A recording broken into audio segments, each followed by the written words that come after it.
Durante una época, mi padre se planteó hacer la especialidad de neurología, pero luego decidió que ser médico de cabecera era algo más real, más divertido, pues le permitía un contacto más estrecho con la gente y sus vidas.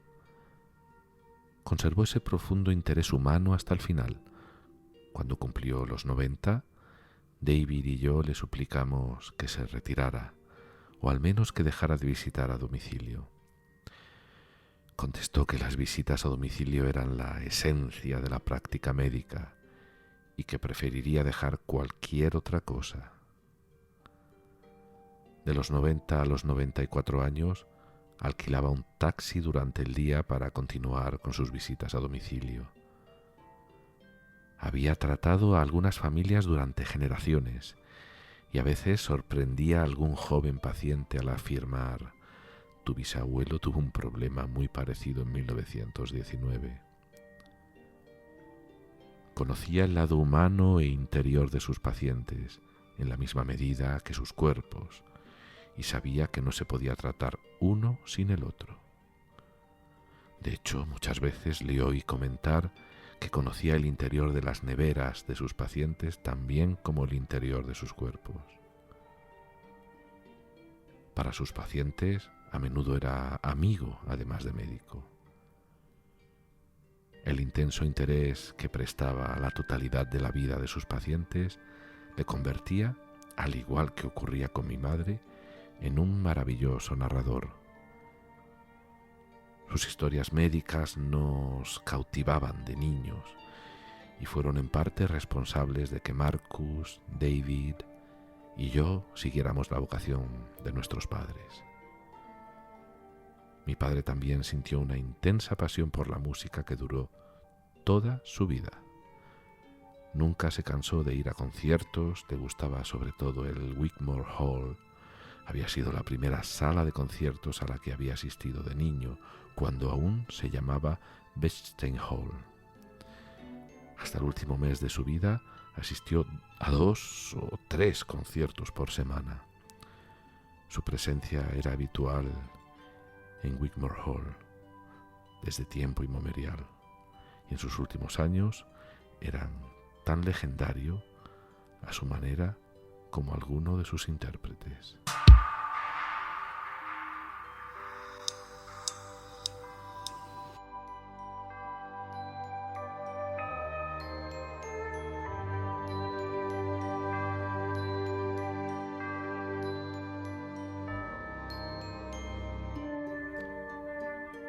Bienvenido, bienvenida a Paseando con Oliver Sacks. Bueno, 2025. Corrijo desde el ordenador, desde el micrófono del ordenador. No hablamos del futuro, no hablamos desde 2025, sino desde 2024. Y el tiempo sigue pasando. Un año tras otro. Y no nos queda otra que desearnos siempre un feliz año.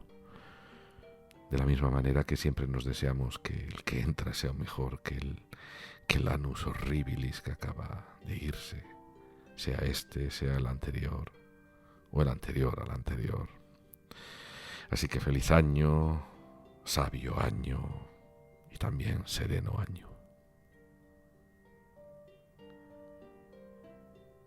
En alguna ocasión he dicho aquí que las estadísticas de iVoox, en donde está alojado el podcast, no me habla de las edades, no me cuenta de las edades de los paseantes. Sé cuántas personas escuchan el podcast por país, pero no sé cuál es la franja de edad que más pasea por aquí con Sacks. Y es una pena, no por nada, solo por el gusto de saberlo. La edad a veces es un juego de números y conforme más alta es, el juego se va pareciendo más a los juegos peligrosos, a los juegos de azar en donde te juegas. Lo que te juegas es siempre a todo o nada. Un día te vas o se te van de tu lado y a veces no hay aviso. Sacks aquí también está recapitulando su vida, ya casi al final de su autobiografía, en el antepenúltimo capítulo de En Movimiento, al que volvemos hoy y al que vamos a dedicar algunos episodios. Y está recapitulando, pero no capitulando aún. Ahora está despidiéndose de los suyos y aún quedan una buena cantidad de episodios antes de que se despida de todos.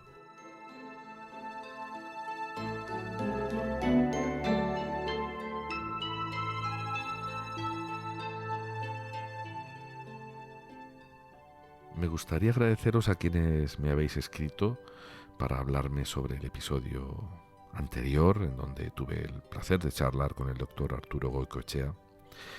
Algunos también me habéis contado alguna historia de dolor crónico, que por otro lado es un tema sobre el que se sobrevuela por aquí de vez en cuando. Lo que me alegra es que, os haya gustado el episodio y que os haya dado la oportunidad de conocer una perspectiva que igual no conocíais y que, como nos pasa a todos con esos hilos invisibles del conocimiento, pues hayáis tirado de este que nos proporciona Arturo, ¿no? Goicoechea pues por si esa vía, por esa vía sobre todo, conectáis con el remedio que os pueda librar de ese dolor en el que alguno de vosotros sé que vivís, porque me lo habéis dicho.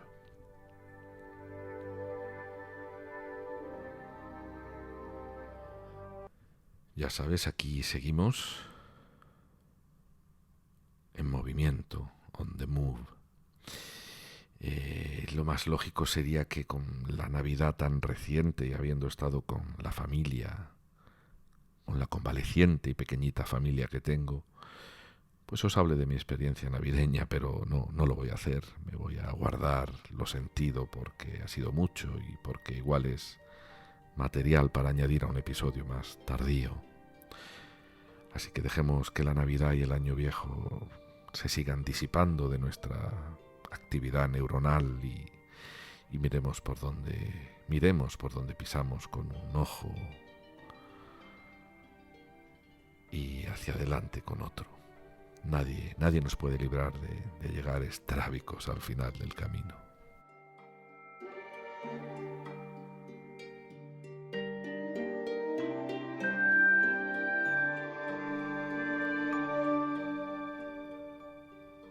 Los que no tenemos hijos, como fue el caso de Sax y seguramente el de muchos de vosotros, no sabemos lo que es compensar el dolor de la marcha de un ser querido de mayor edad, básicamente me refiero a los padres, con la fuerza de luchar por los hijos propios, ¿no? Por lo que se abre camino. Pero si quien se va es un hijo, pues no sé, la imaginación del dolor que eso debe suponer no me alcanza tanto, ¿no? Cumplimos años y se nos van los que queremos, nos hacemos mayores pensando que aún no es nuestro turno, que menos mal, que de momento nos libramos. Y cuando lo dejamos de pensar ya va llegando la hora y, si es que avisa, ¿no? Porque no siempre lo hace.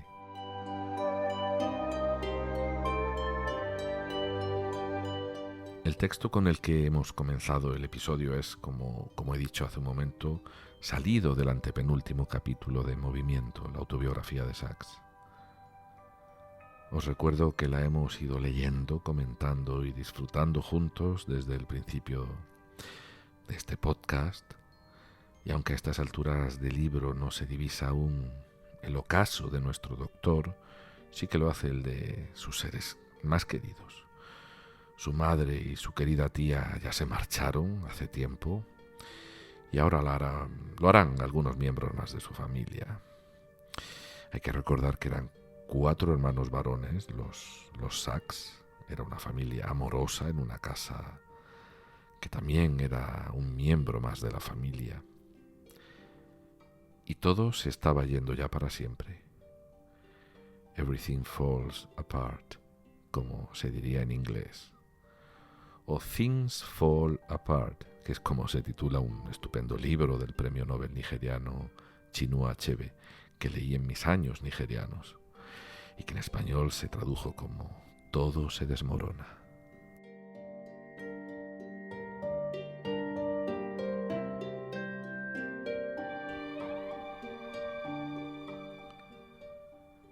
Sachs se quedaba sin familia y no tenía hijos, pero había construido un mundo sólido de trabajo en un hogar en Nueva York, un hogar que a otros como yo aún nos falta con esa contundencia.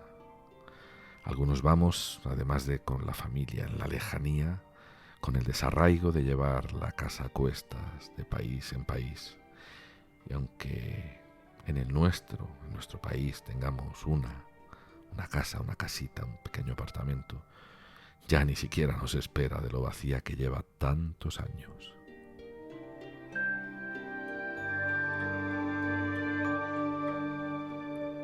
Poco habla Sachs de él en esta parte del capítulo.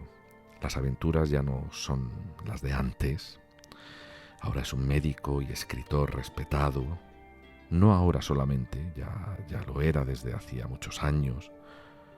Pero ahora lo quieren, lo llaman, lo buscan.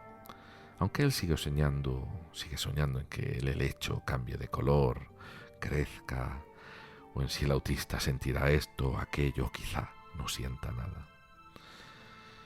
Ahí está él con 50 años en algunas páginas, con 60 en otras. Bueno, va y viene, su edad, en los episodios que abarcarán este capítulo de su autobiografía.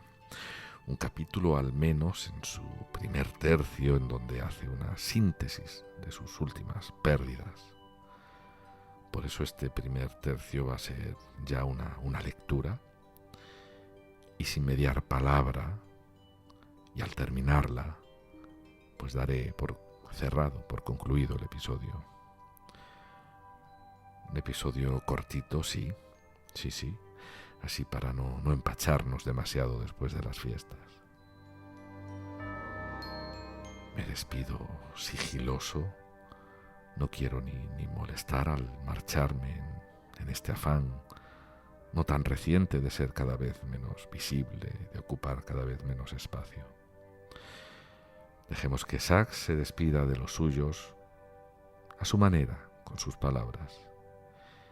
Y ahora es su turno, pero a través, para lo bueno o para lo malo, de mi voz.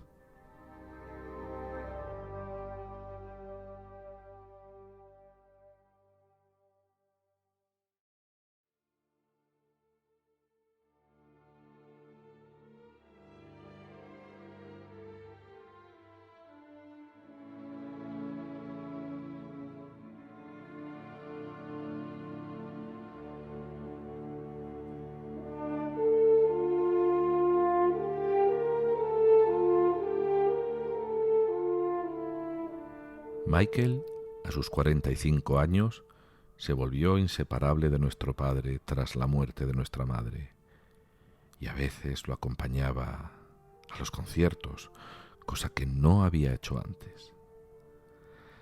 La artritis de nuestro padre fue a peor a partir de los 80 y le alegraba tener a Michael de compañero. Y quizá a Michael le parecía más fácil ayudar a un padre artrítico y anciano que verse, como había hecho a menudo en el pasado, como el paciente e hijo enfermo dependiente de un padre médico. Durante los 10 años posteriores, Michael llevó una existencia relativamente estable, aunque tampoco me atrevería a llamarla feliz. Encontraron una dosis de tranquilizantes que mantenía su psicosis a raya y que no tenía demasiados efectos adversos. Continuaba trabajando de mensajero, tanto de comunicaciones mundanas como de, volvía a pensar otra vez, mensajes arcanos. Disfrutaba de nuevo de sus paseos por Londres, aunque The Daily Worker y todo eso, entre comillas, como él decía, como él expresaba, ahora eran cosas del pasado.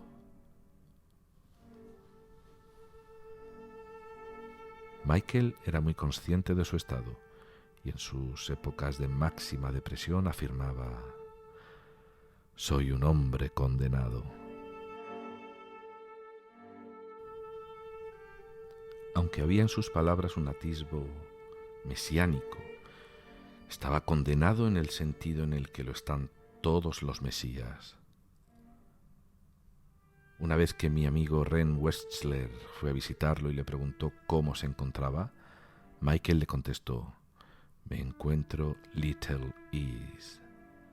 Ren pareció desconcertado y Michael tuvo que explicarle que Little Ease era una celda de la Torre de Londres tan pequeña que un hombre no podía estar de pie ni echado, nunca podía estar cómodo. Pero condenado o privilegiado, Michael sintió una soledad más acusado a partir de la muerte de nuestra madre. En nuestra gran casa ahora solo estaban él y nuestro padre. Ni siquiera tenía la compañía de los pacientes, pues nuestro padre había trasladado su consultorio fuera de casa. Michael nunca había tenido amigos, y sus relaciones con sus colegas, incluso aquellos que conocía de hacía muchos años, eran corteses, pero nunca afectuosas. Su amor más importante era nuestro boxer Butch, pero este estaba viejo y artrítico y ya no podía seguir el ritmo de Michael. En 1984 se jubiló el fundador de la empresa en la que Michael había trabajado durante 35 años y vendieron la empresa a otra más grande, que enseguida despidió a todos los trabajadores veteranos. A sus 56 años, Michael se encontró sin trabajo. Se esforzó por aprender cosas útiles, dedicó muchas horas a aprender mecanografía, taquigrafía y contabilidad, pero en un mundo que cambiaba velozmente, esas aptitudes tradicionales eran cada vez menos valoradas. A pesar de lo mucho que le costaba, se presentó a 2 o 3 entrevistas de trabajo, jamás se había acercado a nadie a pedirle trabajo, y lo rechazaron. Creo que en aquel momento abandonó cualquier esperanza de volver a trabajar. Dejó de dar largos paseos y comenzó a fumar de manera compulsiva. Se pasaba horas en la sala fumando y mirando al vacío. Así era como le encontraba generalmente cuando visitaba Londres a mediados y a finales de la década de 1980. Por primera vez en su vida, o al menos era la primera vez que lo reconocía, comenzó a oír voces. Me dijo que esos pinchadiscos utilizaban todo tipo de ondas de radio sobrenaturales y eran capaces de escuchar sus pensamientos y de transmitirlos e introducir pensamientos propios.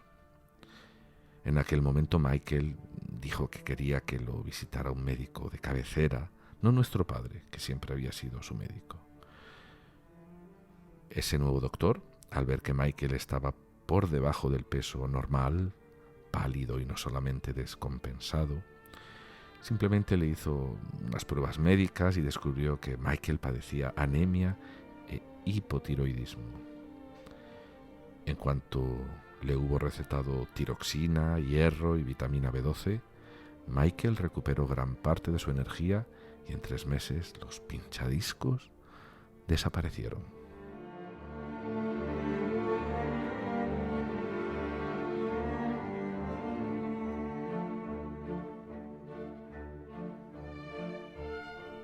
Nuestro padre murió en 1990. Tenía 94 años. Aunque David y su familia de Londres habían sido un gran apoyo para Michael y nuestro padre en los últimos años, todos comprendimos que a Michael le sería imposible vivir solo en aquella gran casa del 37 de Mapesbury, y ni siquiera en un apartamento propio. Después de una larga búsqueda, nos decidimos por una residencia pensada para ancianos judíos con enfermedades mentales que estaba en la misma calle, en el 7 de Mapesbury. Pensamos que allí Michael, que ahora gozaba de una buena salud física, encontraría una estructura de apoyo pues conocía el barrio y podría ir caminando fácilmente a la sinagoga, al banco o a las tiendas que frecuentaba. Los viernes por la noche, para la cena del sábado, Michael iría a casa de David y Lily. Liz, mi sobrina, lo visitaba regularmente y se encargaba de que no le faltara de nada.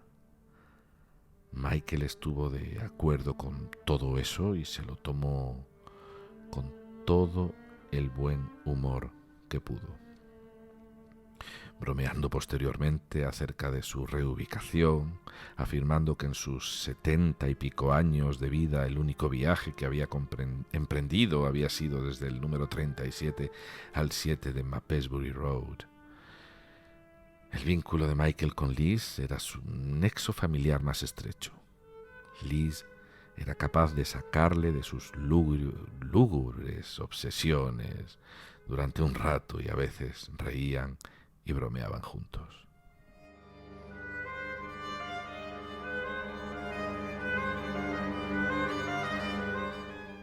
La residencia Elon House dio un resultado sorprendentemente bueno. Le proporcionaba a Michael un poco de vida social y algunas habilidades prácticas. Cuando lo visitaba, me preparaba una taza de té o café en su habitación, mientras que anteriormente nunca había sido capaz de preparar ni una cosa ni la otra.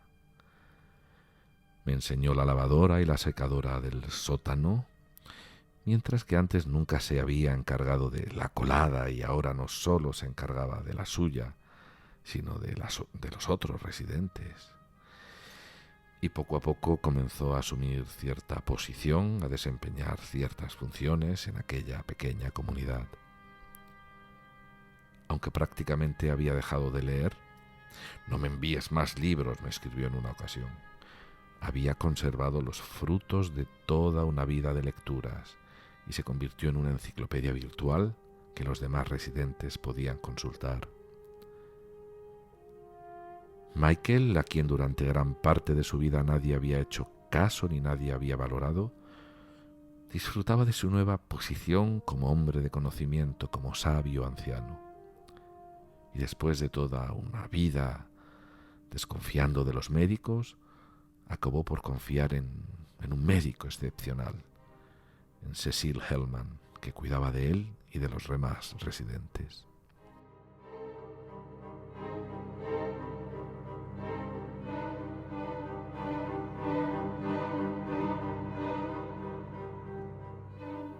Cecil y yo empezamos a escribirnos y acabamos siendo buenos amigos, y a menudo me hablaba de Michael en sus cartas. En una de ellas me escribió: «En estos momentos Michael está en buena forma. El personal dice que su situación es brillante. Todos los viernes por la noche pronuncia el Kiddush en Elon House y al parecer se le da muy bien. Se le ha concedido un papel casi rabínico dentro de esa pequeña comunidad y creo que eso ha contribuido mucho a su autoestima. Tengo una misión sagrada, creo», me escribió Michael. El haber escrito misión sagrada y el haber subrayado cuidadosamente creo demostraban un sentido de la ironía o una matización humorística sobre sí mismo.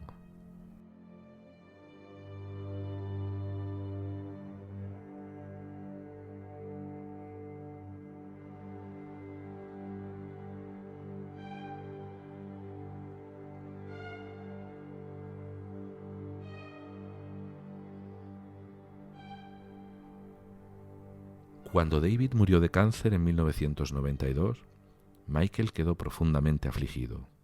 «Debería haber muerto yo», dijo, y por primera vez en su vida cometió un gesto suicida, tragándose un frasco entero de un jarabe para la tos que llevaba mucha codeína. Durmió muchísimas horas, pero eso fue todo. Por lo demás, los últimos 15 años de su vida fueron relativamente tranquilos. Ayudaba a los demás y poseía una función social, una identidad que nunca había tenido en nuestra casa, y hacía un poco de vida fuera de Elon House, paseaba por el vecindario y comía en una cafetería de Willesden Green. Para cenar le gustaban los huevos con jamón, en lugar de la insípida comida kosher que se servía en Elon House. Lily y Liz, la esposa y la hija de David, seguían invitándolo a su casa los viernes por la noche. Cuando yo estaba en Londres me alojaba en un hotel cercano, ahora que se había vendido la casa, e invitaba a Michael a almorzar conmigo los domingos. Y un par de veces Michael me invitó a su cafetería, ejerciendo de anfitrión y pagando la cuenta. Era evidente que eso le proporcionaba un gran placer. Cuando lo visitaba, siempre me pedía que le llevara un sándwich de salmón ahumado y un cartón de cigarrillos. Me agradaba llevarle el sándwich, el salmón ahumado también era mi comida preferida, pero el tabaco no tanto. Ahora fumaba sin parar casi 100 cigarrillos al día, cuyo precio consumía toda su asignación. Esa abundancia de cigarrillos afectó a la salud de Michael, provocándole no solo una tos y bronquitis de fumador, sino aneurismas en muchas de las arterias de las piernas, algo mucho más grave. En 2002 se le bloqueó una de las arterias poplíteas, interrumpiendo casi el flujo sanguíneo hasta la parte inferior de la pierna, que se le puso fría y pálida y que sin duda le dolía. El dolor isquémico puede ser muy intenso. Michael, sin embargo, no se quejaba, y solo cuando lo vieron cojear lo mandaron al médico. Por suerte, los cirujanos pudieron salvar la pierna.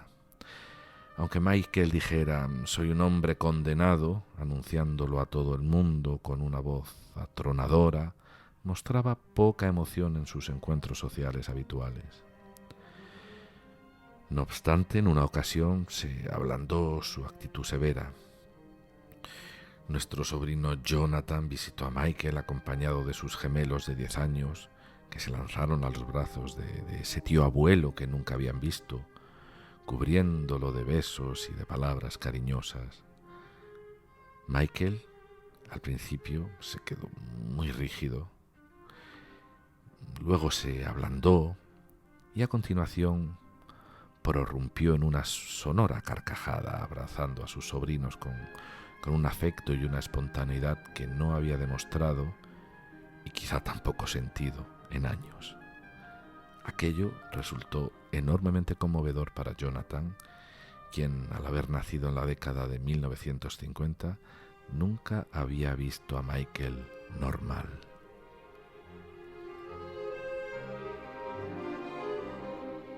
En 2006, a Michael se le formó un aneurisma en la otra pierna y tampoco se quejó en ningún momento, aunque era consciente del peligro.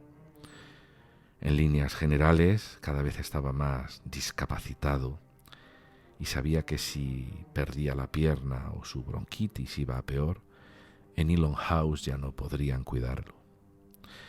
Si eso ocurría, se vería obligado a trasladarse a un hogar de ancianos donde no tendría autonomía, ni identidad, ni ningún papel social. En esas condiciones, la vida le parecería carente de sentido, intolerable. Me pregunté si deseaba morir. La última escena de la vida de Michael tuvo lugar en la sala de urgencias de un hospital, mientras esperaba la operación que esta vez creía le amputarían la pierna. Estaba tumbado en una camilla cuando de repente se incorporó apoyándose en un codo. Dijo: «Me voy afuera a fumar», y cayó muerto.